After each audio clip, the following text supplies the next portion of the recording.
할렐루야, 온라인 플러스 성도 여러분, 주님의 이름으로 환영합니다. 오늘부터 주일까지 창립 41주년 기념 부흥성회가 시작됩니다. 우리 대구 반야월교회 담임하시는 이승희 목사님 모시고 말씀 들어볼 텐데요. 우리 목사님께 먼저 몇 가지 여쭤보고 우리 성회로 들어가도록 하겠습니다. 목사님 안녕하세요. 안녕하세요. 이승희 목사입니다.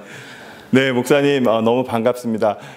저희 온라인 성도분들께 이번 성회에 또 예비하신 새롭게 출발이라는 새로운 화두를 가지고 이제 말씀 준비하셨는데요. 우리 성도님들께 또 격려의 말씀 또 한번 주시면 좋겠습니다. 우리가 인생을 살다 보면 다시 시작하고 싶은 그런 마음이 들 때가 있습니다. 우리의 삶의 내용이나 또 육신의 상태나 이런 모든 것들 근본 집회를 통해서 다시 한번 원점에서부터 다시 출발시키는 그런 집회가 되었으면 좋겠다, 그런 소망을 가지고 말씀을 준비했습니다. 네, 우리 반야월교회 제가 홈페이지를 한번 들어가 봤습니다. 이번 저희 은혜하님교회 올해 주제가 다음 세대와 함께 땅끝까지 선교하자라는 귀한 말씀을 가지고 갔는데요. 우리 반야월교회도 특별히 다음 세대에 대해서 특별한 비전을 가지고 학교도 세우시고 여러 가지 사역을 준비하시는 것을 보았습니다. 특별히 이렇게 다음 세대에 대해서 마음을 쓰시게 된 특별한 계기가 있을까요?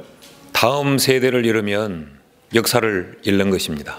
우리가 오늘 세대에 아무리 아름답고 훌륭한 그런 삶을 살고 역사를 이루었더라도 다음 세대를 잃으면 단절되고 말죠. 그래서 교회가 생명을 걸고 해야 될 사역 가운데 하나가 다음 세대에 투자하는 것, 함께 힘을 쓰는 것이라고 생각하고 저희 교회도 우리 은혜교회처럼 다음 세대에 열심을 내고 있습니다. 네, 감사합니다. 우리 주일까지 우리 목사님 수고하실 텐데요. 목사님 위해서 같이 중보하시면서 귀한 은혜의 시간 이어갔으면 좋겠습니다. 다음은 우리 담임 목사님이신 한기원 목사님 통해서 또 우리 성도님들께 주시는 격려의 말씀 한번 들어보도록 하겠습니다. 할렐루야. 온라인 귀한 성도님들 주의 이름으로 사랑하고 축복합니다. 교회 창립 41주년을 맞이해서 대구 반야월교회 담임하시는 이승희 목사님, 정말 말씀과 또 은혜가 충만하신 귀한 목사님이신데요. 이번 성의 주제는 새롭게 다시 시작하기, 리셋, 리스타트라고 하는 주제로 이번에 귀한 성회가 열리게 됩니다. 오늘 목요일 저녁부터 귀한 성회, 큰 성령의 역사가 있을 것입니다. 여러분 모두가 정말 기대감으로 또 사모함으로 참여하셔서 큰 은혜를 경험하시고 또 새롭게 일어나시고 회복되시고 또 하나님의 역사를 경험하는 귀한 성회 되시기를 축복합니다. 사랑합니다. 할렐루야.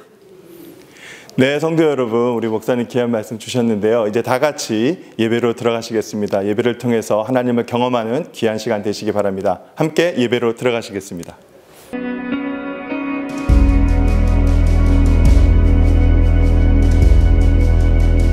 읽은 우리 루키스 말씀은 흉년의 이야기로 시작합니다. 흉년의 이야기로 1절 말씀을 우리 같이 한번 읽어 보십시다. 1절 말씀을 같이 읽으시면 시작. 사사들이 치리하던 때에 그 땅에 흉년이 드니라. 유다 베들레헴에 한 사람이 그 아내와 두 아들을 데리고 모압 지방에 가서 우거하였는데, 루키스는 흉년의 이야기로부터 시작합니다. 흉년이 뭐냐?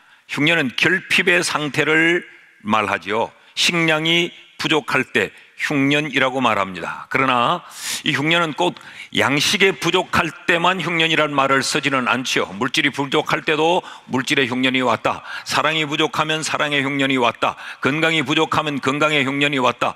모자라고 결핍된 상태를 흉년이라고 이야기합니다. 근데 이 흉년의 특징이 뭐냐? 흉년이 되면 불안합니다. 무엇인가 우리가 결핍을 느끼게 되면 알 수 없는 불안감이 우리에게 찾아옵니다. 양식에 흉년이 들면 무엇을 먹을까, 어떻게 살까라고 하는 염려와 걱정이 찾아오게 되지요. 건강의 흉년이 찾아와도 마찬가지입니다. 건강의 흉년이 찾아오면 내가 살까 죽을까, 이 건강을 내가 어떻게 해결할까, 온갖 염려와 걱정들이 우리의 마음을 차지합니다. 사업의 흉년이 와도 마찬가지죠. 이 사업을 계속 지속할까, 아니면 이 사업을 바꿀까, 내가 이 사업의 문을 닫을까, 어떻게 해야 될까, 우리는 새로운 선택을 해야 되는 그런 시점에서 굉장히 불안하고 두려워지는 것, 이것이 바로 흉년의 특징입니다. 그러니까 지금 이 룻기서는 어떤 이야기로부터 시작하는가? 흉년의 이야기로 시작하는데, 흉년의 이야기로 시작한다라고 하는 이 말은 굉장히 불안과 두려움과 이 의심과 고통, 갈등 가운데 이 룻기서는 시작이 되고 있다라는 이야기입니다. 그래서 오늘 1절 말씀을 다시 한번 띄워주시겠습니까?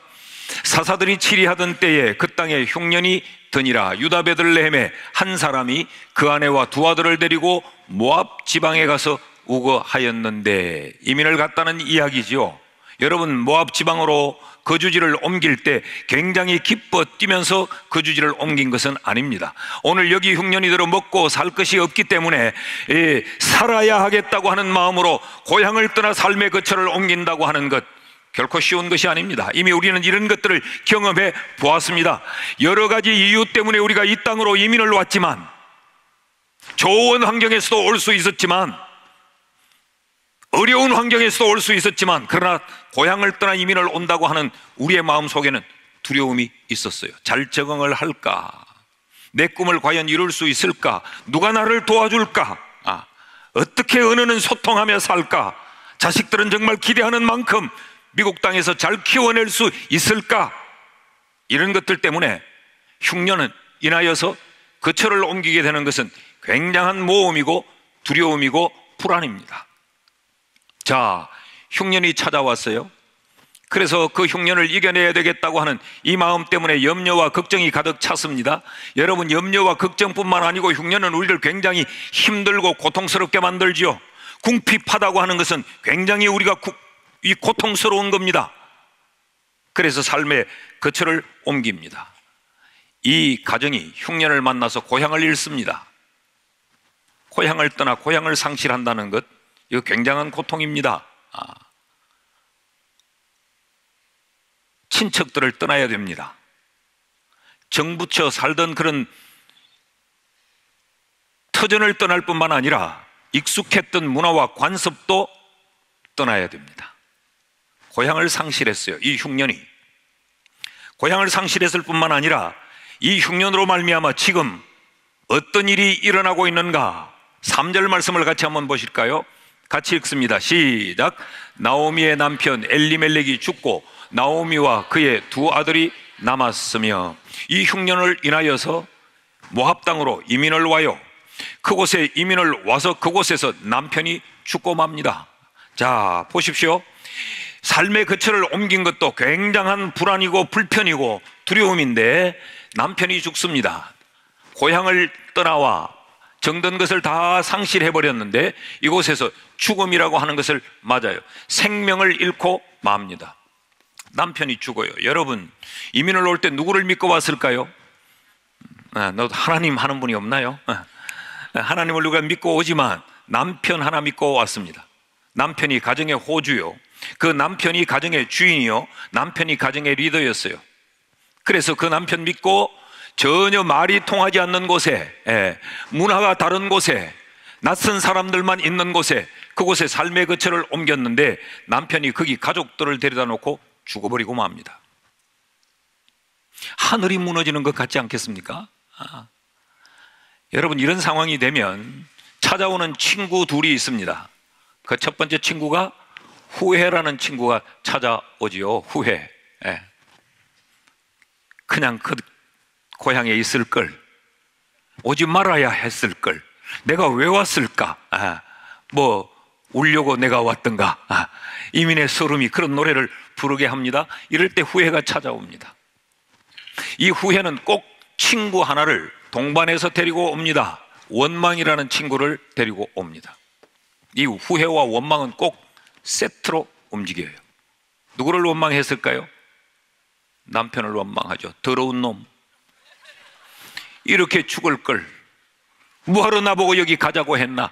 남편이 그렇게 원망스럽습니다.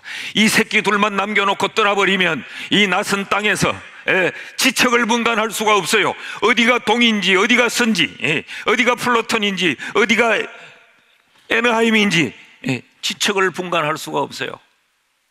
아는 피부치 하나 없습니다. 말이 통하지 않아요. 문화와 관습이 전혀 달라요. 이런 곳에 두 아들과 남아있는 이 나오미가 얼마나 남편이 원망스러웠겠습니까? 그런데 후회하고 원망해도 이 문제를 해결할 수 있는 답은 아니에요. 자, 남편만 죽은 것이 아닙니다. 5절 말씀을 또 보십시오. 5절 말씀을 같이 읽습니다. 시작. 말론과 기럨 두 사람이 다 죽고 그 여인은 두 아들과 남편의 뒤에 남았더라. 두 아들이 남아있어요. 두 아들이 남아있을 때는 남편이 미웠지만 그래도 두 아들이 희망의 근거가 됐습니다. 그래, 이 새끼들이라도 잘 키워서 이것만 키워놓으면 그래도 내 노년이 평안할 것이고, 이 두 아들만 잘 키워놓으면 그래도 남편 없는 그 서름을 내가 이겨낼 수 있지 않을까, 이런 약간의 희망과 기대가 있었어요. 그런데 두 아들이 다 죽어버리고 맙니다. 누가 남았습니까? 누가 남았습니까? 과부 셋만 남았습니다. 이 여자들은 세 명이서 아무리 몸을 부대끼도 그 가문을 이어갈 수 없어요. 참 불행한 여자들이죠. 이 여자들은 불능의 여자들입니다. 남편이 다 죽어버린 그 가문의 대를 이어갈 수 없는 불능의 여자들이에요. 자, 남편이 죽었을 때 고향에 흉년이 들어왔을 때는 모압이라고 하는 곳이 희망이었습니다. 그런데 이 모압에 와서 남편이 죽어요. 남편이 죽고 난 다음에 두 아들이 희망이었습니다. 그런데 두 아들이 다 죽어버리고 맙니다. 그래서 두 아들의 여자 둘과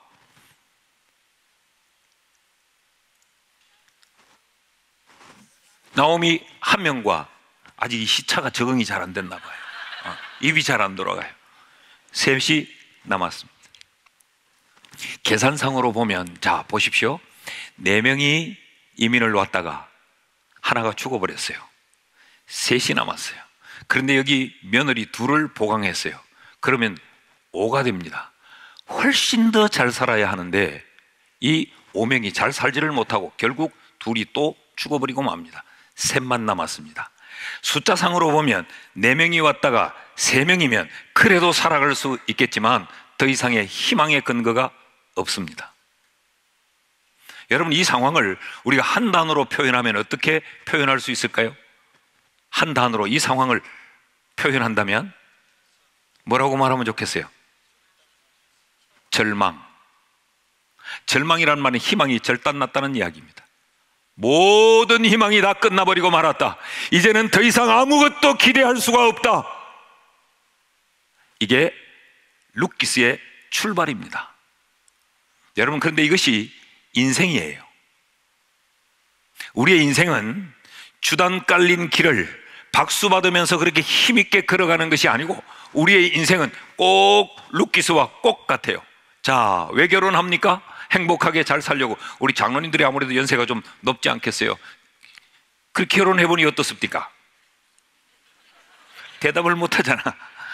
속 시원히 대답할 수도 없고 안 할 수도 없고, 다 행복하자고 결혼을 합니다. 그런데 그렇게 결혼한 그 가정이 행복할 수도 있지만 가정에 얼마나 힘든 일들이 많아져요. 자식을 낳았을 때 모두가 기뻤을 겁니다. 자식을 얻지 못하는 가정은 그 자식 하나 얻으려고 얼마나 기를 쓰고 몸부림을 칠까요? 그런데 그 자식이 죽어버립니다. 우리의 인생이 꼭 이와 같아요. 꿈을 가지고 기대를 가지고 계획을 하고 잘 한번 살아보자고 하면 누가 뒤에서 등을 쿡 떠밀어서 넘어지게 만듭니다. 그래, 한번 넘어진 것에 포기하는 사람들은 없지요. 다시 일어서면서 깨진 무릎에 약을 바르고 붕대를 감고, 그래, 그래도 다시 살아야지 용기를 냅니다. 나오미도 그랬습니다. 두 아들을, 며느리 둘을 만나서 결혼을 시킵니다. 이 며느리는 모압 여자예요. 그러니까 이런 이야기입니다. 우리가 이민을 와서 이 땅에 언어에 능통하고 이 땅에서 수업 공부를 했던 미국 아이 둘을 며느리로 맞이했다는 거죠. 이러면 소통에 문제가 없을 것이고, 이러면 인적 네트워크가 좀 더 활발할 것이고, 이래에 더 소망이 있지 않을까. 깨진 무릎을 싸매고 다시 일어서서 가려고 하는데 이젠 다리를 툭 걸어서 넘어지게 만듭니다. 그리고는 아예 일어나지 못하도록 지근지근 밟아버리는 거예요. 이게 지금 우리의 인생이라는 거죠. 그래서 옛날 어른들은 이런 말을 많이 했습니다. 산 넘어 산이다 그랬어요. 여기 이 한 고개층만 오르면, 요 언덕만 올라가면 이제는 괜찮을 줄 알고 길을 쓰고 올라갑니다. 그런데 그 언덕에 올라보면 저 너머에 보이지 않던 더 높은 산이 또 기다려요. 첩첩산중인 것이죠. 불교에서도 인생을 고해라고 말합니다. 고해라는 말은 끊임없이 고통이 이어지는 현실 세계를 고해라고 부르는 거죠. 이것이 인생이라는 이야기입니다. 자, 이런 인생을 두고 오늘 제목을 이렇게 붙여본 겁니다. 어떻게 이럴 수가? 남편 하나쯤 죽는 거야 그래도 견디고 참아낼 수 있겠는데, 그래서 다시 살아보려고 몸부림치고 며느리를 맞이했는데 어떻게 그 두 아들마저 이렇게 하나님이 빼앗아 가버리는가? 어떻게 이럴 수가 있는가? 그게 오늘 말씀의 제목이에요. 여러분, 우리도 인생을 살다 보면 이럴 때가 있죠. 어떻게 이럴 수가 있을까?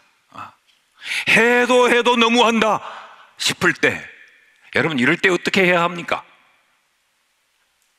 인생의 행복과 불행은 바로 여기서 결정이 됩니다. 이 문제를 어떻게 다루느냐에 따라서, 이렇게 찾아온 어떻게 이럴 수가라고 하는 이 불행의 순간을, 이 고통의 시간을 어떻게 다루는가에 따라서 행복해질 수도 있고 성공할 수도 있고 불행할 수도 있고 실패할 수도 있는 거예요. 그래서 전도서 7장 14절 말씀인가요? 이렇게 성경이 가르칩니다. 한번 따라 하시죠. 형통한 날에는 기뻐하고 곤고한 날에는 생각하라. 하나님이 이 두 가지를 병행하게 하셨느니라. 그러니까 우리가 이런 곤고한 날이 이르게 되면 왜 이런 일이 내게 닥쳤을까? 우리가 돌아보면서 생각해야 돼요. 그래야 답이 얻어지는 겁니다. 우리는 이렇게 생각하죠. 그냥 새롭게만 시작이 되면 좋겠다. 그 새롭게 시작하기 위해 우리에게 절대적으로 필요한 것이 뭔가? 다시 한번 돌아보고 복귀하는 겁니다. 왜 내게 이런 일이 찾아왔는가? 왜 이 가정에 이런 일이 찾아왔을까? 다시 한번 1절 말씀을 우리 읽어 봅니다. 1절 말씀을 다시 한번 읽습니다. 시작. 사사들이 치리하던 때에 그 땅에 흉년이 드니라. 그 땅에 흉년이 왜 들었다고 말하는가 하면, 사사들이 치리하던 때에 그 땅에 흉년이 들었다라고 말을 해요. 그리고 성경은 이 흉년이 사사들이 치리하던 그 시대와 밀접한 관계가 있다는 걸 우리에게 말하고 싶은 거죠. 그냥 우연히 흉년이 찾아온 게 아니고, 그냥 그렇게 흉년이 찾아온 것이 아니고, 사사들이 치리하던 때에 흉년이 찾아왔다. 성경이 지금 뭘 말하고 싶은가? 이 흉년의 원인이 사사들이 치리하던 때와 연관이 있다는 걸 지금 말하고 싶은 거예요. 그럼 사사들이 치리하던 때가 어떤 때인가를 우리가 좀 알아야 하겠죠. 사사기서 제일 마지막 장 21장 제일 마지막 절 25절 말씀을 보면 사사들이 치리하던 때가 어떤 때인가를 우리에게 일러줍니다. 같이 한번 읽어봅시다. 시작.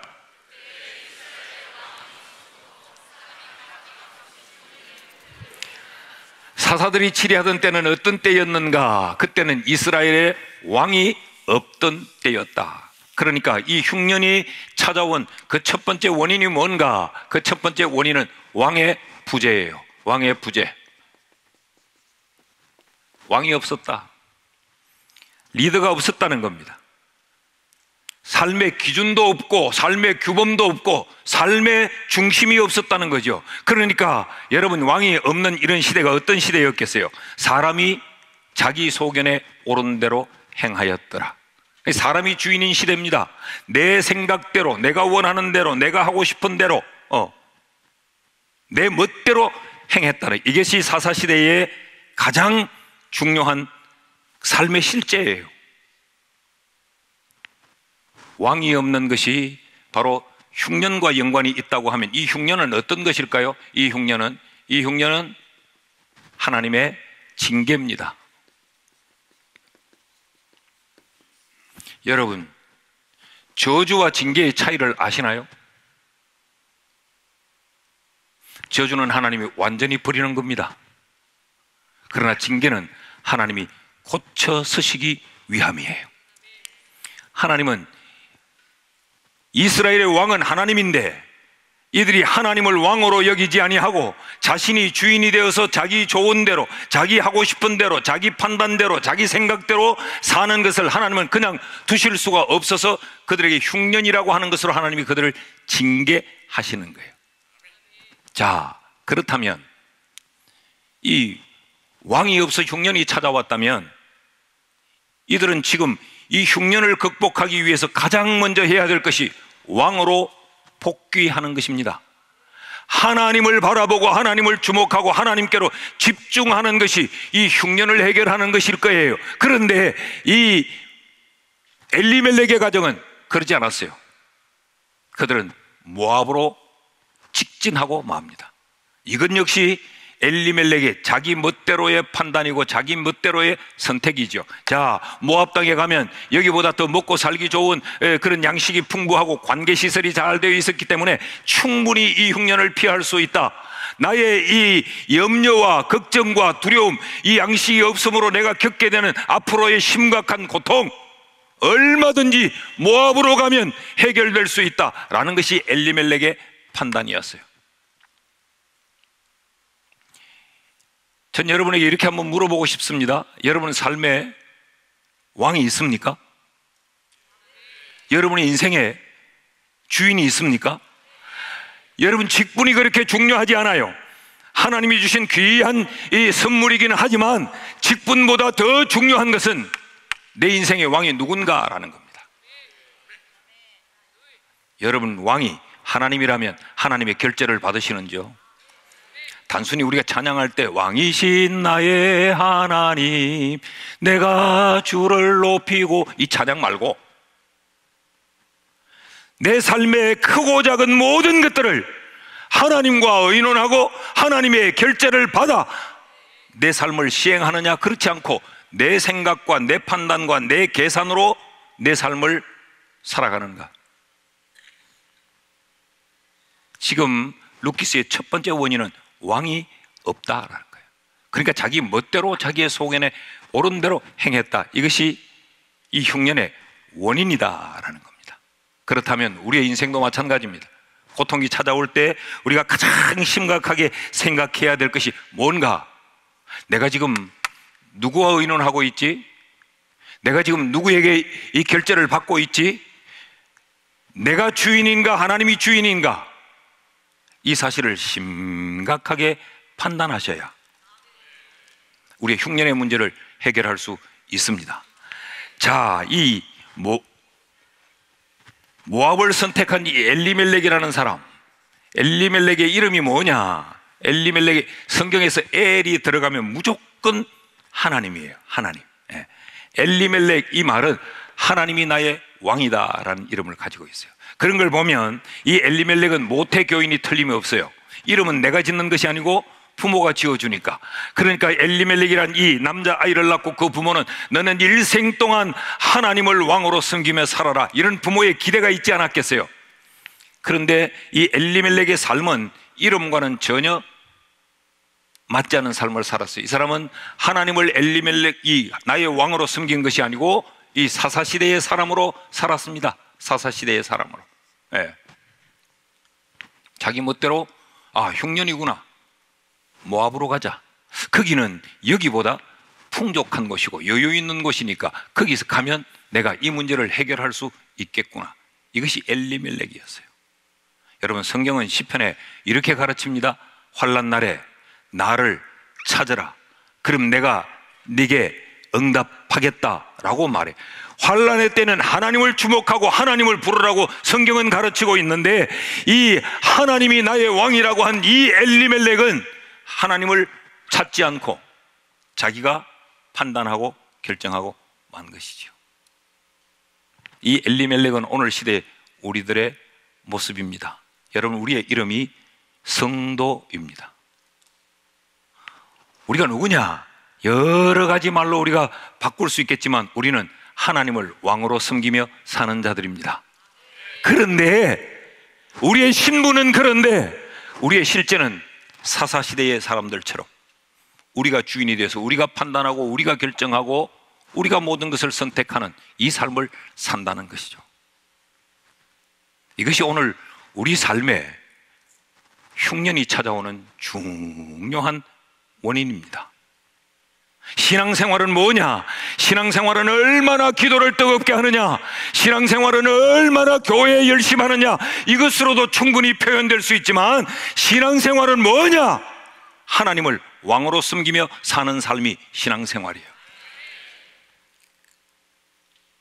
우리의 삶을 다시 한번 점검해 볼 필요가 있습니다.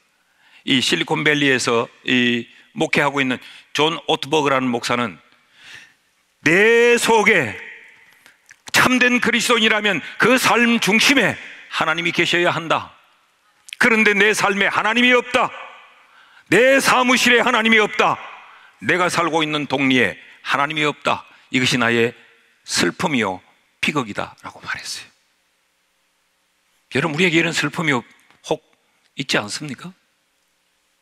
우리의 이름은 엘리멜렉인데, 우리의 신앙의 고백은 엘리멜렉인데, 우리의 신앙생활은 사사시대의 사람인 것, 이것을 다시 리셋하고 다시 리스타트해야 합니다.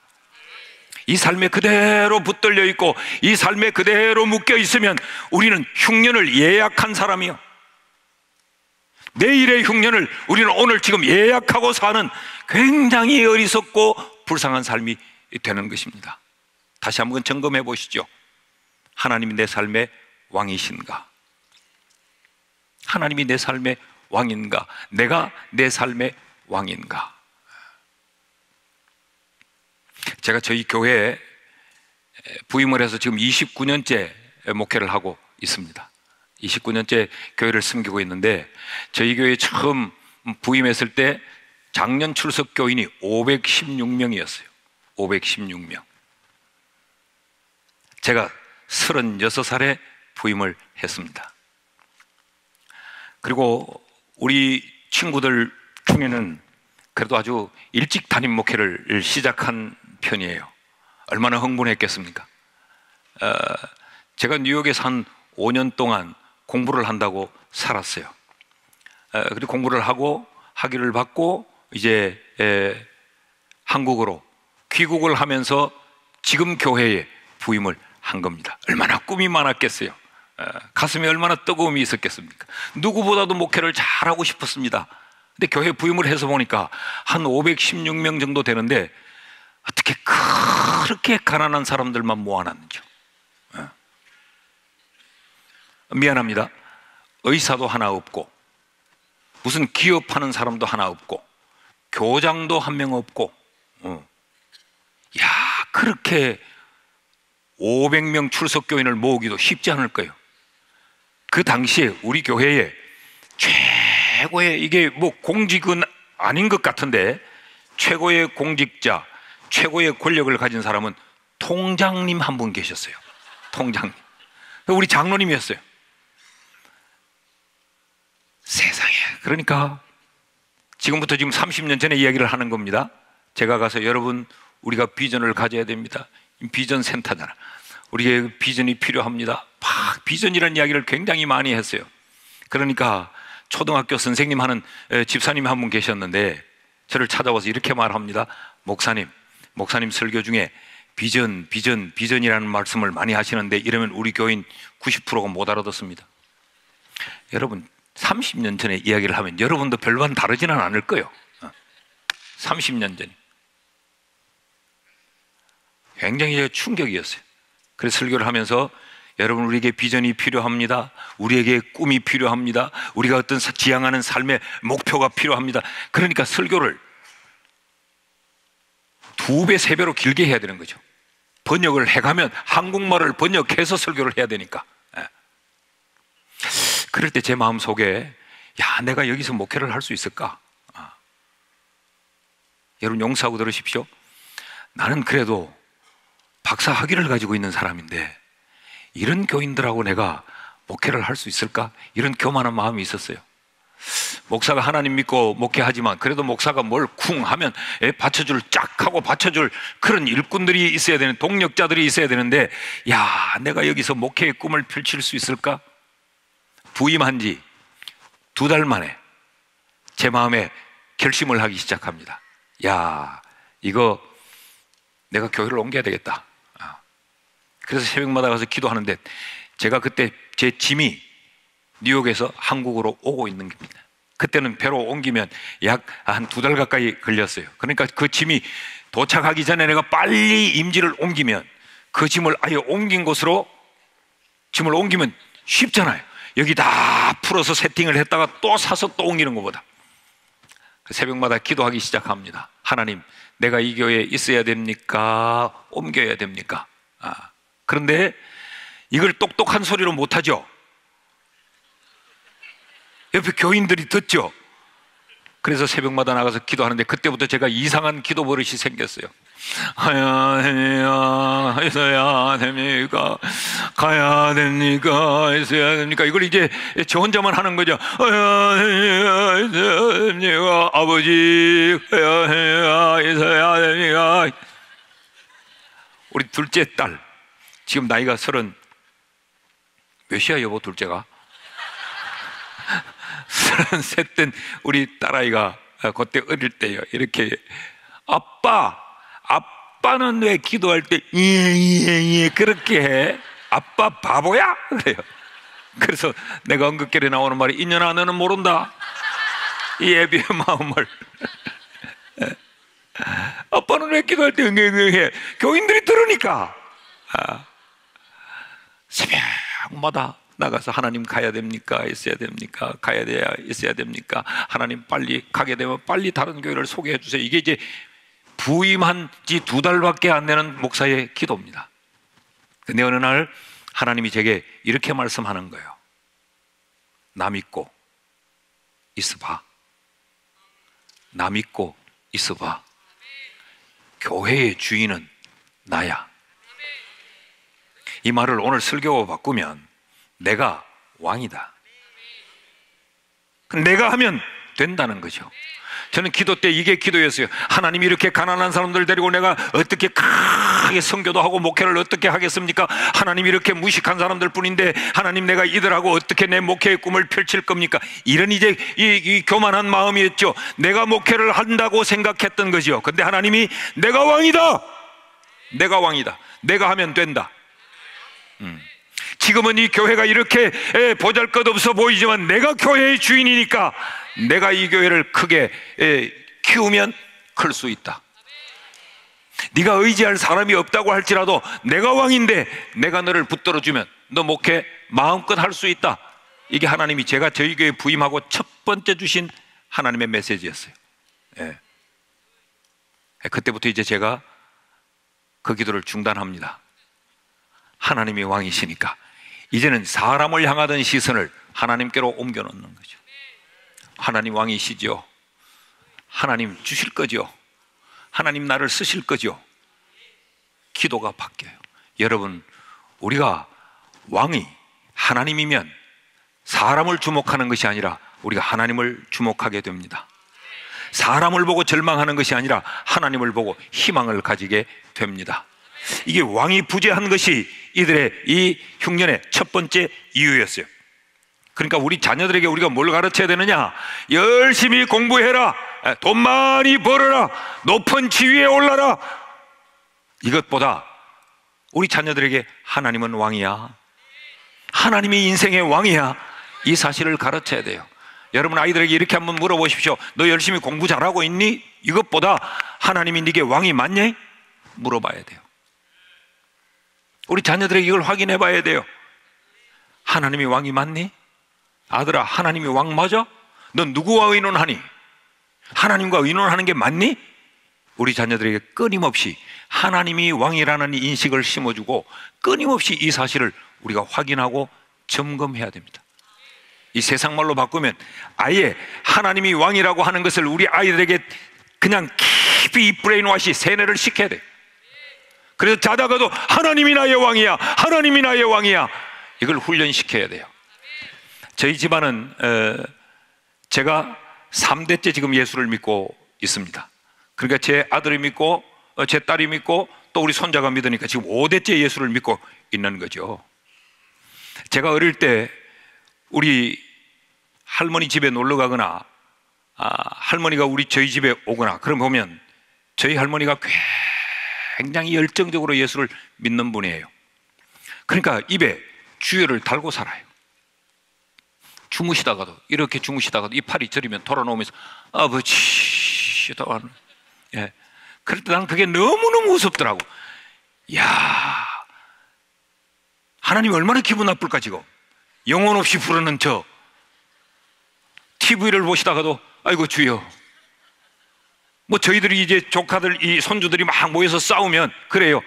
아이고 이놈들아, 주님 보신다. 매사가 주님과 연결이 되어 있습니다. 주님. 더 웃기는 이야기를 할까요? 한여름에 마루에 이렇게 낮잠을 주무시다가 방귀를 푹 끼면서 주여 그래요. 근데 그게 저는 굉장히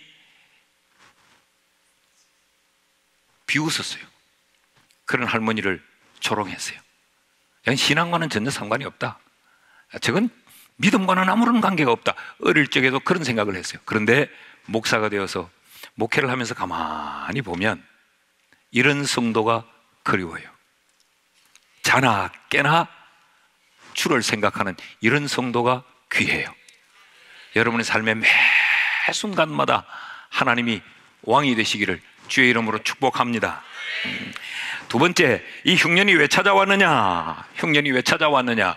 왕이 없었기 때문에 흉년이 찾아왔을 뿐만 아니라 이 나오미가 선택을 잘못했기 때문에 그렇습니다. 선택의 오류 때문에 그렇습니다. 모압을 선택했죠.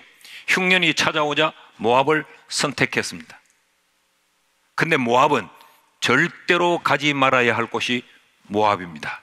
신명기의 말씀을 우리 한번 자막에 띄워주시면 한번 읽어볼까요? 신명기 23장 3절 시작. 암몬 사람과 모압 사람은 여호와의 총회에 들어오지 못하리니 그들에게 속한 자는 10대뿐만 아니라 영원히 여호와의 총회에 들어오지 못하리라. 왜 이런가? 모압은 사람 이름이에요. 모압은 그 모압의 후손들이 모인 그 족속을 모압 족속이라고 불러요. 왜 하나님이 이렇게 말씀하셨을까? 창세기에 보면 이 모압은 누구냐? 이 모압의 정체는, 모압은 이 불륜의 자식이에요. 불륜의 자식.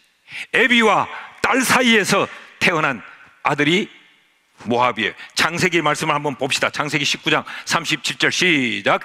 큰딸은 아들을 낳아 이름을 모압이라 하였으니 오늘날 모압 조상의 족속이요. 룻이 아니고 롯의 큰딸이 아버지와 불륜을 해서 출생된 아들이 바로 모압이에요. 그래서 하나님은 그를 저주해버립니다. 영원히 모압 족속은 여호와의 총회, 하나님의 백성이 될 수 없다. 그러면서 이어지는 말씀들을 보면 교제도 하지 말고 결혼도 하지 말고 같이 장사도 하지 말고, 여기서 이제 이방인과 멍에를 매지 말라는 뿌리가 이렇게 출발이 되는 겁니다. 버림받은 백성이다. 모든 걸 단절해라. 이게 하나님의 뜻이었어요. 근데 지금 보십시오. 흉년이 찾아오자 이 엘리멜렉은 머뭇거림이 없이 모압을 선택합니다. 불신앙의 선택입니다. 이 모압을 선택한 이것은 신앙으로 선택한 게 아니라는 거죠. 불신앙의 선택이에요. 자, 불신앙으로 그랬기 때문에 고향을 잃었습니다. 그랬기 때문에 자식들이 다 죽어나갈 뿐만 아니라 자기도 죽었어요. 여러분, 우리의 삶에 이런 불신앙적 선택은 언제나 우리에게 이런 잔혹한 아픔을 가져오게 만듭니다. 이게 지금 엘리멜렉이 선택한 선택이에요. 엘리멜렉만 이런 선택을 한 것은 아닙니다. 그의 아내 나오미도 마찬가지입니다. 나오미도 남편이 죽어버려요. 남편이 죽었다라고 하면 빨리 깨달아야 됩니다. 아하, 하나님이 우리가 오지 말아야 할 곳에 우리가 왔기에 하나님이 우리를 이렇게 하시는구나. 이게 신앙이라면 이 깨달음을 가져야죠. 그런데 나오미는 전혀 그 깨달음을 얻지 못해요. 거기서 뭐 합니까? 거기서 두 며느리를 맞이합니다. 여전히 남편이 선택한 불신앙의 자리에 나오미는 그대로 머물러 살기를 원했던 거예요. 예. 이건 불신앙의 선택이에요. 자, 엘리멜렉과 롯과 이 불신앙의 이런 선택을 하는데 오늘 1절 말씀을 다시 한번 보면 이렇게 표현을 하고 있어요. 사사들이 치리하던 때에 그 땅에 흉년이더니라. 유다 베들레헴의 한 사람이 그의 아내와 두 아들을 데리고 모압 지방에 가서 우거하였는데, 거류하였다. 이것은 아예 이민을 간 건 아니에요. 갈 때는 나는 완전히 모압에 가서 살자 그 마음을 가지고 간 게 아니에요. For a while, 잠깐 동안 갔다가 흉년만 피하고 돌아올 생각을 하고 간 거죠. 여러분, 우리가 불신앙적인 삶을 살면서 늘 우리도 이런 합리화를 합니다. 내가 영원히 가는 게 아니잖아. 내가 아예 저 모압 땅에 가서 살려고 가는 게 아니잖아. 지금 상황이 이러니 잠깐 동안 가는 것이지. 이게 불신앙을 선택하는 우리의 자기 합리화예요. 그래서 성도들은 늘 이 말을 자주 합니다. 목사님, 내가 모르는 게 아니고요. 지금 우리 가정이 이러니까 지금은 어쩔 수 없이 잠깐 그러는 거예요. 자기 스스로가 자기를 자꾸 이렇게 합리화를 하는 겁니다. 그렇게 합리화하고 있는 동안에 자기가 죽습니다. 이 불신앙의 자리에 머물면서도 계속 불신앙을 합리화하면 잠깐 동안이니까 어쩔 수 없어서 상황이 그러니까 지금 이 상황을 잠깐 피하는 것뿐이야. 자기를 합리화하고 있는 동안 결국은 이 엘리멜렉이 모압에서 죽습니다. 흉년을 피하려다가 자기가 죽어버립니다. 이게 무엇 때문에 그런가? 선택의 오류 때문에 그렇습니다. 불신앙의 선택은 우리로 하여금 고통의 문제를 해결해 주는 것이 아니라 그 고통을 완전한 멸망으로 쐐기를 박아버리고 맙니다. 여러분, 우리의 인생은 선택의 연속입니다. 폴 사르트르가 그런 말을 했죠. 인생이란 선택의 연속이다. Life is a series of choice. 선택의 연속이다. 그런 것 같아요. 여러분, 알파벳가 26자죠. A부터 Z까지 26자인데 그 26자가 다 필요 없어요. 인생은 뭐냐? B, C, D예요. B, C, D. A도 필요 없고 E도 필요 없고 B, C, D. Birth, D, Death, 죽음. 태어나고 죽는 이 사이에 choice, 선택하는 요 B, C, D가 우리의 인생이에요. 그러므로 우리 삶의 선택은 굉장히 중요합니다. 이 선택을 가장 정확하게, 가장 바르게 할 수 있는 비결이 뭐냐?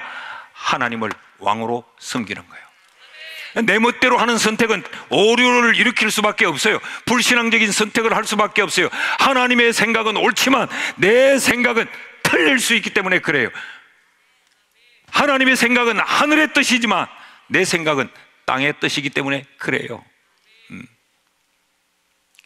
이것이 이 엘리멜렉의 가정을 이렇게 풍비박산나게 만들어버린 결정적인 원인이었다는 거예요.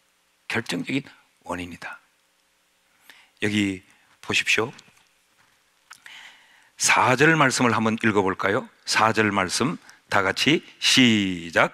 그들은 모압 여자 중에서 그들의 아내를 맞이하였는데 하나의 이름은 오르바요 하나의 이름은 루시드라. 그들이 거주한 지 10년쯤에. 그리고 이어지는 말씀 5절 말씀을 보면 말론과 기련 두 사람이 다 죽고 그 여인은 두 아들의 뒤에 남았더라. 여러분, 남편이 떠나고 났을 때 이 나오미는 빨리 깨달았어야 돼요. 하나님이 돌아서라고 하는 사인이구나. 지금 우리가 계획하고 있는 이 삶을 리셋하고 버리고 다시 하나님의 뜻을 따라 다시 출발하라는 신호구나 라는 걸 깨달아야 되는데 그는 그러지 못했어요. 남편이 죽고도 10년 동안 그곳에 머물러 있었어요.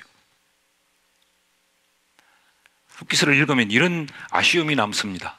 그 10년 동안 거기 머물러 살지 말고 남편이 죽자 곧장 돌아왔더라면 두 아들은 죽지 않았을 건데.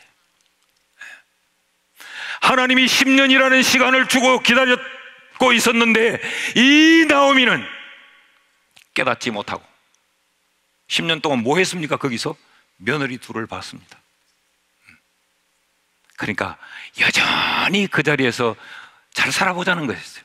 여전히 자기 생각대로, 여전히 자기 판단대로, 여전히 자기 노력으로, 자기 힘으로, 자기 의지로 살아보려고 했던 거죠. 그러는 통에 두 아들이 죽어버리고 만 겁니다. 근데 하나님이 주신 그 기회를 올바른 선택으로 실행하지 못한, 이게 나오미의 비극이에요. 그러니까 엘리멜렉과 나오미는 이런 의미에서 굉장히 닮았습니다. 자기 주장이 강한 겁니다. 선택을 해도 아주 육신적인 선택에 이 부부가 아주 쿵짝이 잘 맞았어요. 여러분, 남편이 육신적인 선택을 해도 그 한편에서 아니야 여보, 하나님께 기도해봐, 1,000번째는 해보고 결정해, 뭐 이래야 되잖아요. 모압으로 가자고? 당신이 가자면 나는 가는 거예요. 이것이 이 엘리멜렉의 가정을 불행하게 만든 아주 결정적인 원인입니다. 사랑하는 여러분, 여러분 오늘 삶에 어떤 선택을 하십니까? 신앙의 선택을 하십니까? 아니면 육신의 선택을 하십니까? 우리는 육신적인 선택을 하는 사람을 우리는 아주 지혜 있는 사람으로 오해하는 경우가 굉장히 많아요. 신앙의 선택을 하는 사람은 좀 미련해 보입니다. 그러나 빨리 계산을 놓아요. 빨리 모압을 봅니다. 그리고 빨리 모압으로 짐을 싸서 떠납니다. 야, 지혜롭다. 어떻게 저렇게 민첩하게 저렇게 모압을 생각했을까? 굉장히 지혜롭다고 생각하지만 그건 자신이 죽는 길입니다. 자신만 죽는 것이 아니라 결국 두 아들까지 다 잃어버리는 이런 불행을 가져오는 거예요. 날마다 내가 어떤 선택의 상황에 처할 때마다 우리 늘 확인하고 기억해야 돼요. 이게 신앙의 선택인가? 이게 하나님이 원하심인가? 그래서 기도하는 거죠. 그래서 예배하는 거죠. 그래서 말씀 보는 겁니다. 그래서 하나님께 매달리는 거예요. 그래서 하나님이 교회마다 목회자를 두시는 거예요. 네 힘으로 못하겠거든 물어봐라, 의논해라, 지도받아라. 그래서 목회자를 두는 거죠. 나는 어떤 선택을 하고 있는가? 지금도 우리의 선택을 다시 한번 돌아보는 그런 지혜가 있기를 주의 이름으로 축복합니다. 그러니까 여기 죽고, 남편이 죽고라는 건 하나님의 사인이에요. 나 잘못됐다, 지금 그 선택 잘못된 거야 라는 하나님의 경고예요.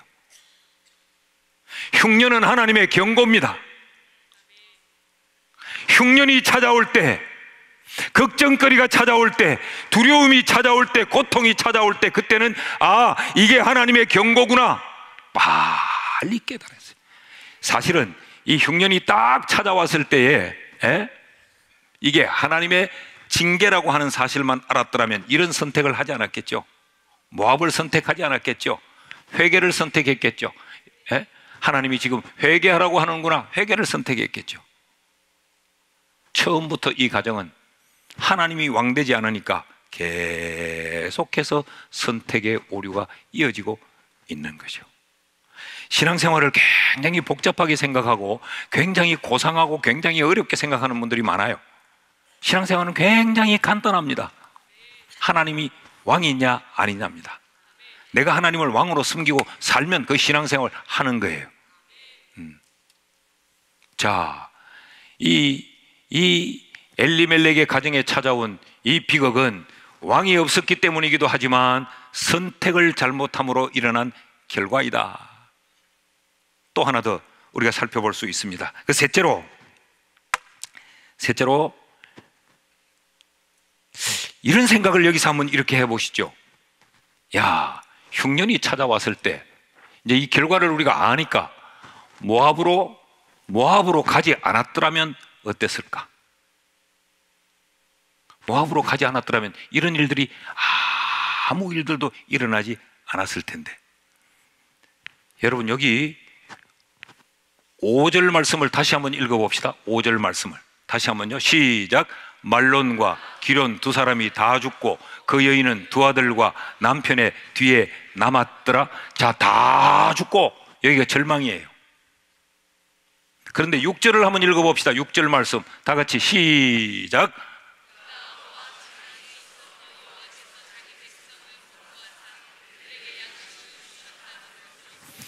5절에는 다 죽었어요. 절망이에요. 그런데 6절에 가니까 새로운 희망이 시작됩니다.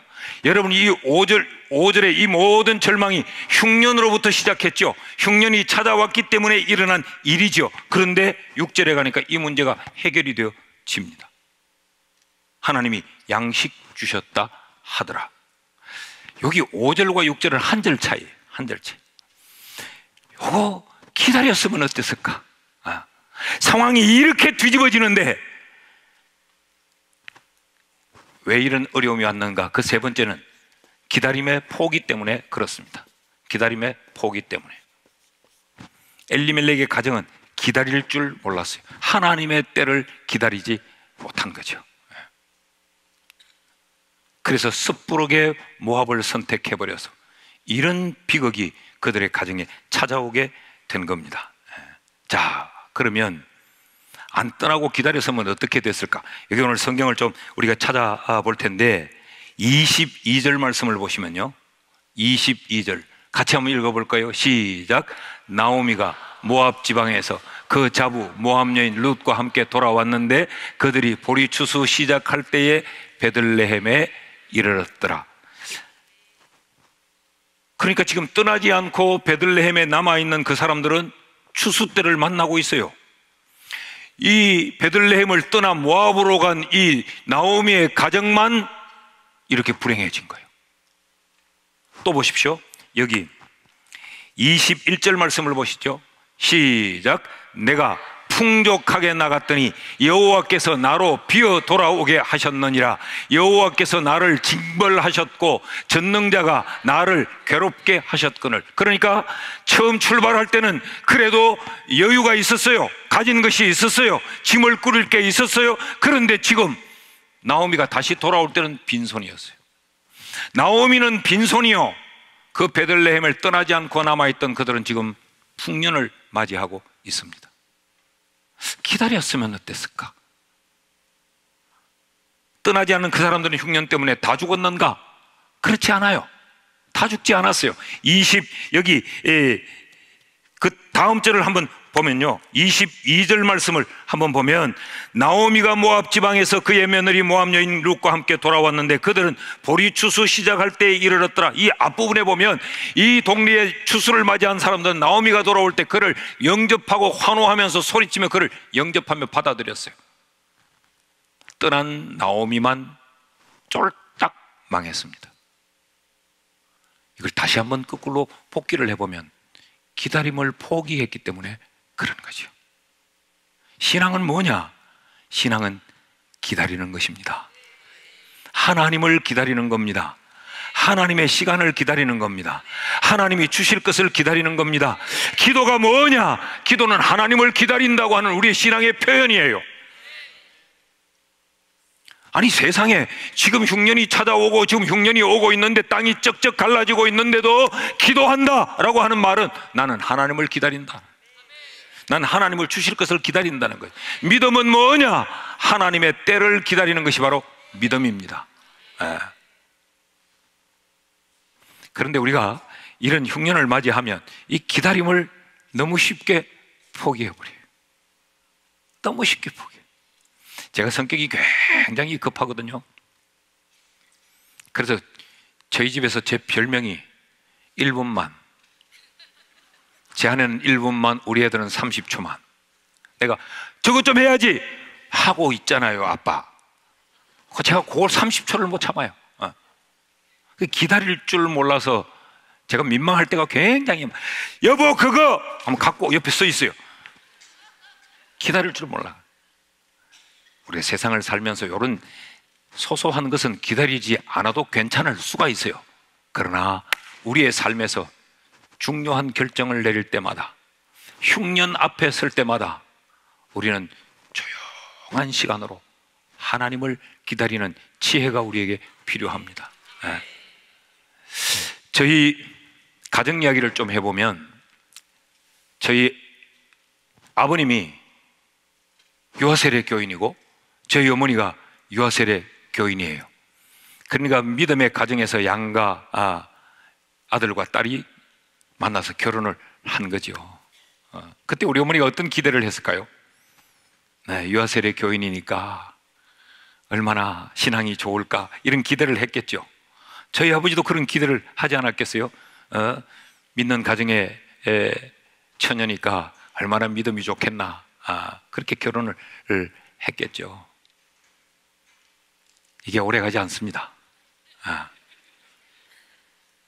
제가 초등학교 한 5, 6학년 때 저희 아버지가 아주 몹쓸 짓을 했어요. 제가 전에는 다 이야기했는데 우리 아버지가 유튜브로 보고, 제발 그래 직접적인 표현은 좀 삼가해라. 그래서 오늘 제가 굉장히 삼가합니다. 우리 어머니와 우리에게 굉장히 몹쓸 짓을 했어요. 상상에 맡깁니다. 집이 두 집이여 일 뻔했어요. 우리 어머니가 얼마나 실망했겠어요. 그때 우리 어머니가 이런 거예요. 내가 그냥 다 버리고 떠나고 싶다. 다 버리고 떠나고 싶다. 그런데 너희 때문에 내가 못 떠난다.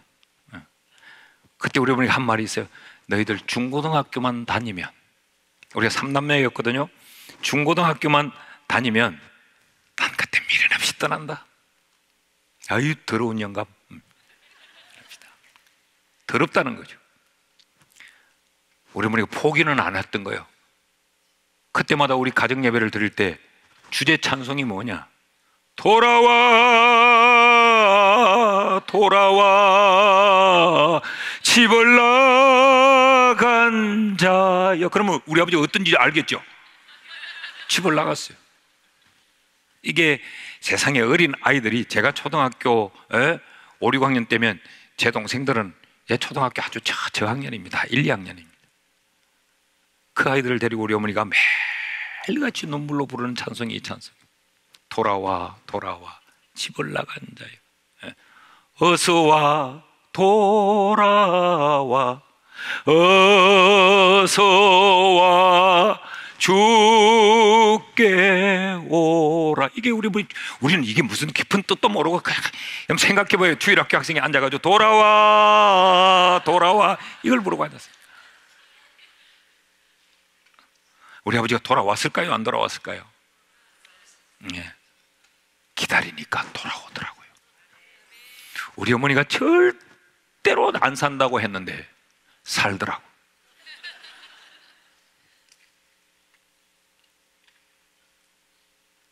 제가 고등학교 다닐 때 우리 아버지의 또 다른 병이 발병합니다. 또 다른 병이, 그와 비슷한 병이 발병했어요.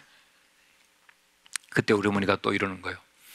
너희들 대학만 들어가면, 너희 대학만 들어가면 나는 이제 미련 없다, 미련 없다, 떠난다. 근데 아직까지 살고 계십니다. 지금 90이 됐는데 아직까지 살고 계세요. 저희 어머니 지금도 우리 아버지 때문에 고통받고 계세요. 네.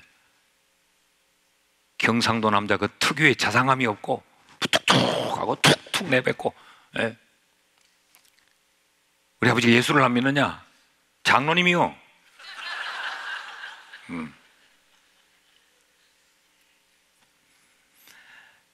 그러면서도 우리 아버지는 입만 열면 신앙입니다. 입만 열면 하나님의 영광이고. 네? 교회에 얼마나 봉사를 열심히 했는지 몰라요. 장로님 때 교회 건축위원장을 맡아서 교회를 지으면서 이 건축 공사비 회전이 안 되니까 본인이 재산을 다 은행에다가 잡히고 은행에 돈을 빌려서 그 공사비를 충당하고 지금도 우리 아버지가 굉장한 자긍심을 가져요. 예배당 4가지 있다고. 목사님 얼마나 잘 섬겼는지 몰라요. 한국의 목사님들 자가용이 없을 때, 그때 이 포니가 처음 나왔을 때, 이렇게 생긴 포니가 처음 나왔을 때, 어떤 부흥회를 와서 부흥 강사가, 옛날에는 그런 부흥회 많이 했어요. 부흥 강사 목사님 오셔서 다 교인들 눈 감아라고 하고, 목사님 차 사드릴 사람 손들으라고 해요. 손들어 보십시오. 주의 종 잘 섬기면 복 받습니다. 말은 맞는데 손들어 보십시오. 목사님 차라는 데 사주십시오. 혼자 못 사면 둘이 사도 돼요. 둘이 안 되면 3명이 의논해서 사도 돼요. 아, 손들어 보세요. 손들어 보세요. 제가 그때 아버지 따라 집회를 갔어요. 참석해서 이제 어릴 때 뭐 말씀 듣는 것보다 뭐 딴짓 하고 이제 옆에, 왜냐하면 우리 아버지가 또 부흥에는 빠지면 밥을 안 준다니까. 그러니까 이제 따라가서 딴짓 하고 있는데 막 눈 감고 기도하고, 아유 저기도 한 명 손들었네 감사합니다. 아유 저기도 들어 감사합니다 할렐루야 하는데 눈 떠서 보니까 아무도 안 들었어요.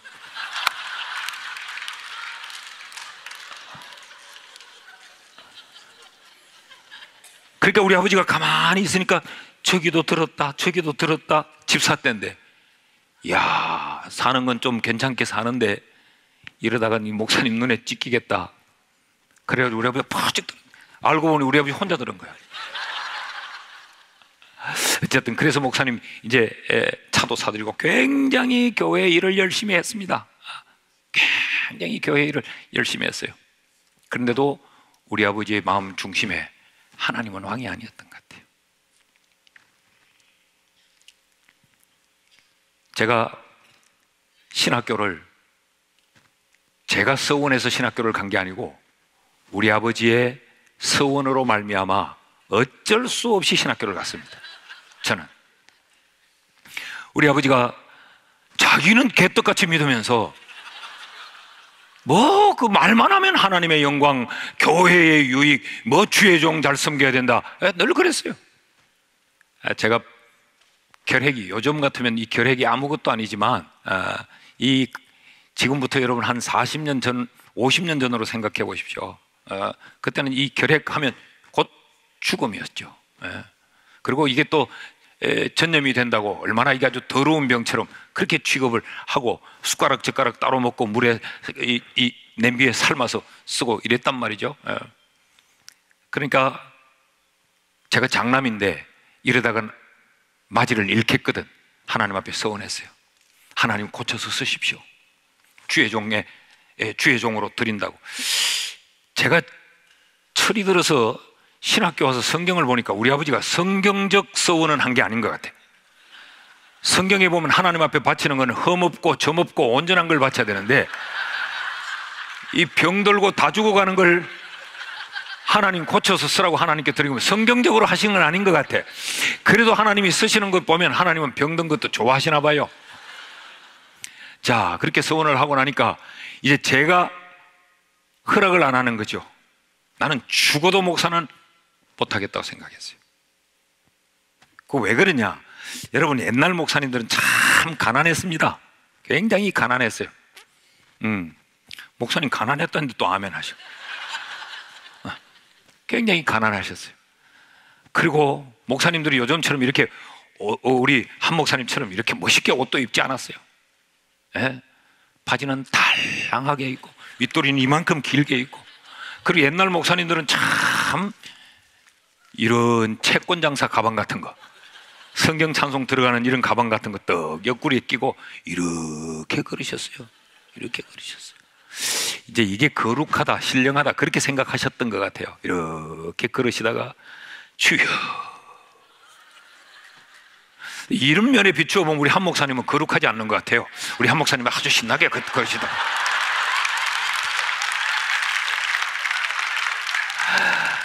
객관적으로 봐도 여러분 제가 조금 더 크잖아요. 그런데 목사님을 내가 따라가야 돼요. 따라가야 돼요. 아유, 어제 뭐 목사님과 이렇게 산보를 하느라고 좀 걸었는데 이 땅이 좀 좋지 않은 곳에 이렇게 같이 걸었어요. 아유, 얼마나 잘 걸으시는지.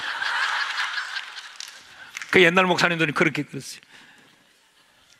세상에, 옛날엔 대신방 때 시골의 할머니들이 한 10대 명씩 따라다녔어요. 대신방 대원이라고 해서. 남자는 없어요. 남자는 장로님 한 분 계세요. 그것도 다 늙은 장로님. 자기 몸도 잘 건수하지 못하는데. 아니, 은혜교회 장로님들은 아주 어떻게 그 최성벽을 향해, 거기 물론 뭐 입이 따로 나오는 분이 한두 분 있었다만,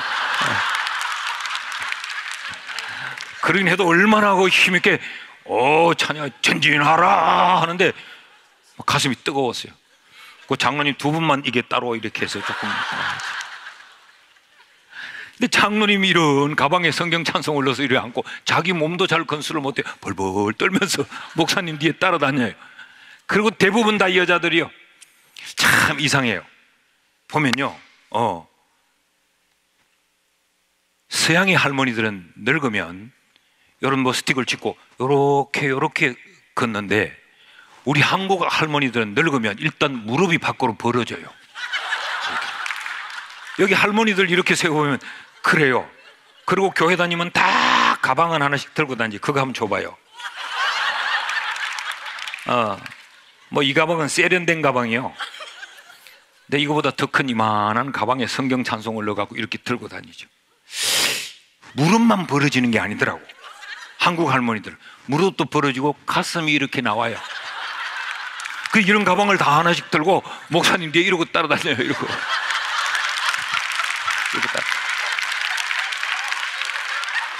한번 생각해봐. 여러분 고향 땅으로 다시 돌아가서 한번 생각해봐요. 여러분 어린 시절에 고향에 한번 생각해봐요. 할머니들은 다 이게 벌어졌어요.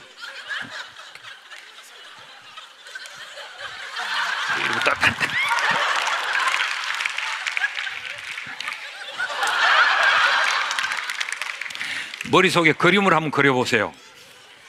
자, 목사님은 앞에 이런 채권 장사 가방을 들고 이러고 이러고 다니. 그 뒤에 장로님 한 분이 벌벌벌 떨고 따라가. 그 뒤에도 한 10명쯤 권사님들 이러고 따라가. 난 그래서 이걸 보고 절대 목사는 안 되려고 했어요. 사나이로 태어나서 할 일도 많은데 왜 저 짓을 하나.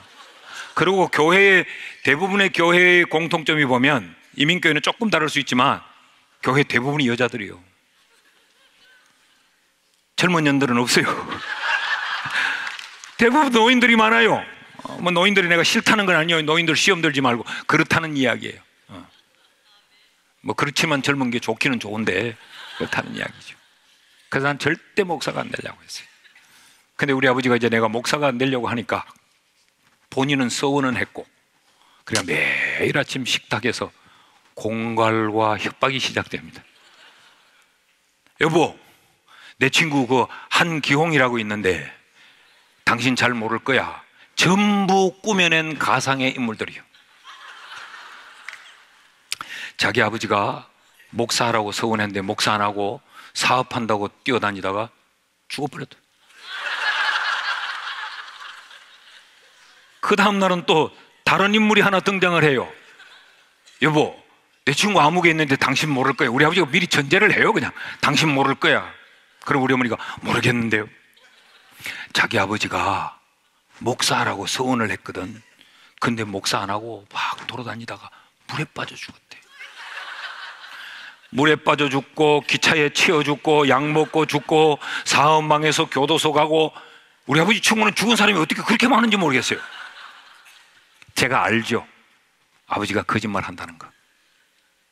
근데 이걸 매일 아침 들으면 나도 모르게 세뇌가 됩니다. 길을 가다가 택시가 여기 와서 꽥 섰어요. 제 머릿속에 뭐가 생각나냐면, 목사 하나면 이렇게 죽을 수 있나? 이 생각이 나는 거예요. 여러분, 이렇게 계단에 내려가다가 잘못하면 굴러 넘어지죠.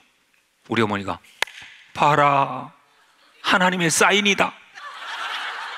하나님의 사인이다. 그때만 해도 제가 그래 개떡 같은 소리 하지 말라고.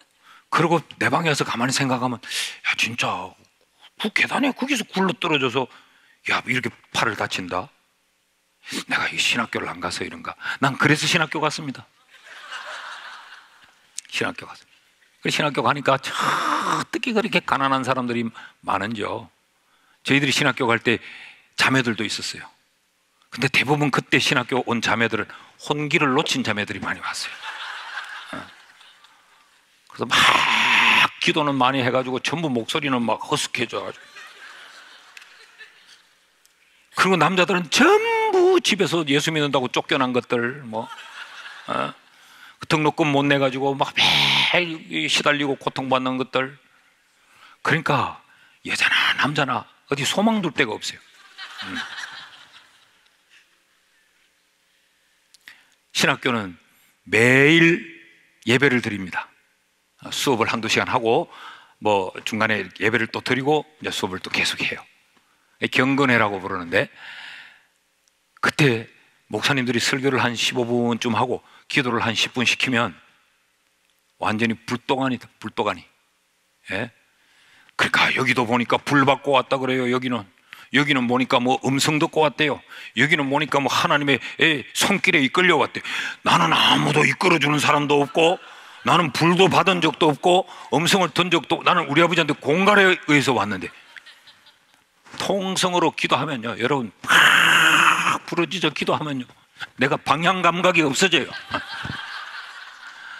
나는 한 30초 하고 나면 기도할 게 없는데, 그래서 이것들은 왜 이렇게 오래 기도하나. 옆으로 보면 옆에서 자매가 나를 보고 아버지 하고 있어요.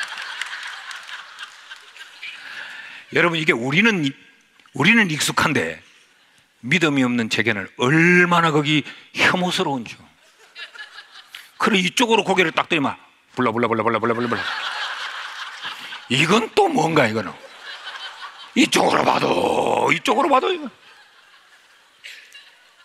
신학교를 정말 다니기 싫었어요. 정말 죽기보다 다니기 싫었어요. 이거 어떻게 하면 이 소굴을 벗어날 수 있을까?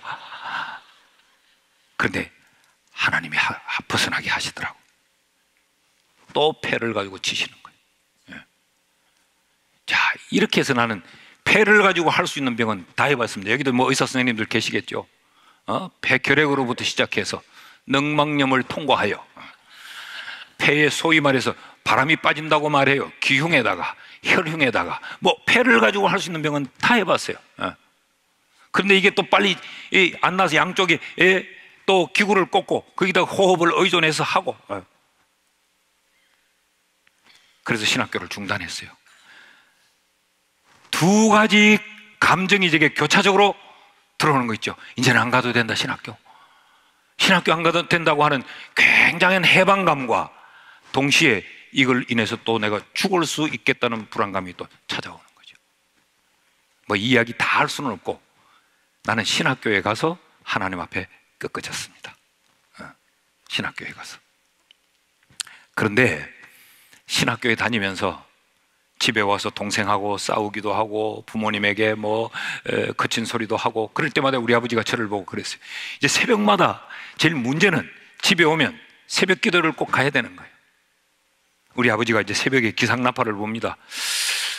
저 높은 곳을 향하여 날마다, 이제 일어나라는 거지, 일어나라는 거. 그 소리가 그렇게 듣기가 싫었어요. 이런 모습을 보면서 우리 아버지가 이래요. 저게 신학생이냐, 저런 게 신학생이냐, 네가 목사 되겠냐? 그때마다 난 당당히 할 말이 있었어요. 누가 목사한다고 했나? 자기가 가라고 해놓고 저게 목사 되겠냐? 우리 아버지가 성격이 굉장히 급한 분이에요. 네가 목사 되면 내 손에 장을 찢은다. 웃기는 거 아니요? 자기가 가라고 해놓고 네가 목사 되면 내 손에 장을 찢은다. 이건 누가 했는 말이냐? 장로님이 한 말이에요. 우리 아버지가 장로였으니까. 그럴 때마다 우리 어머니가 우리 아버지의 입을 틀어막으면서, 여보! 입이라고 함부로 말한다고. 그래도 때가 되면 하나님이 크게 쓰실 거라고. 야, 난 그때 귀중한 진리 하나를 깨달았어요. 야, 권사가 장로보다 믿음이 낫다. 저쪽 동네는 영 시험 드는 동네 같아. 아니, 장로님들도 인정하시잖아. 권사님들이 기도도 더 많이 하시고 더 그렇잖아. 근데 왜 그렇게 인상이 안 좋아요?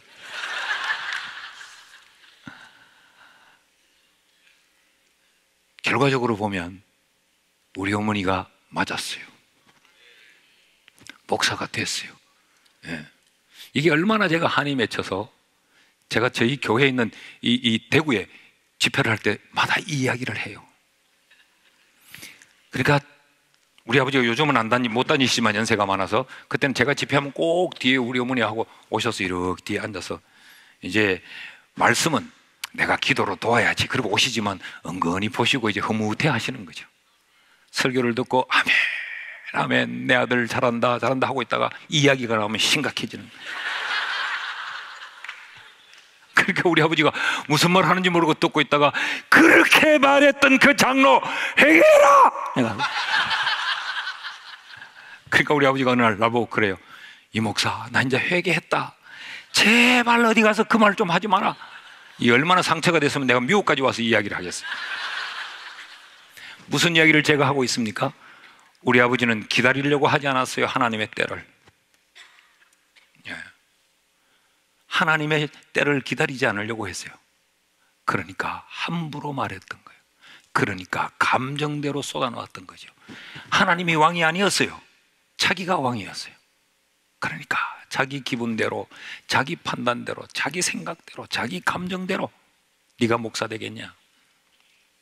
네가 목사 되면 내 손에 장을 찢는다 그랬어요. 그러나 우리 어머니는 하나님의 때를 기다렸어요. In His time.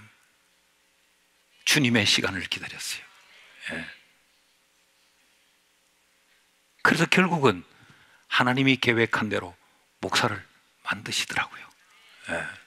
목사를 만들었어요. 사랑하는 여러분, 우리의 인생이 흉년이 찾아올 때 우리가 꼭 기억해야 될 것은 하나님의 시간, 하나님의 뜻, 하나님의 때, 하나님의 방법, 하나님의 선물 기다릴 줄 알아야 합니다. 어떻게 이럴 수가 싶은 삶의 상황을 만날 때 이 세 가지를 꼭 기억하십시오. 내게 왕이 있는가? 하나님이 나에게 왕이 되시는가? 이걸 꼭 기억하셔야 돼요. 뿐만 아니라 두 번째로 나는 신앙적 선택을 하는가? 아니면 육신의 선택을 하는가? 내 선택이 과연 신앙적 선택인가를 다시 한번 돌아보셔야 돼요. 그리고 셋째로 내가 하나님의 시간을 기다리고 있는가? 믿음은 하나님을 기다리는 것이라고 말씀드렸죠. 기도는 하나님을 기다리는 것이라고 말씀을 드렸죠. 내가 지금 기도하고 있는가? 내가 하나님을 신뢰하고 있는가? 내가 기다리는가를 점검해 보셔야 합니다. 그래야 흉년이 닥쳐도, 그래야 죽음 같은 어려움이 닥쳐도 우리가 흔들리지 않고 그것과 함께 망하지 않고 다시 시작할 수 있어요.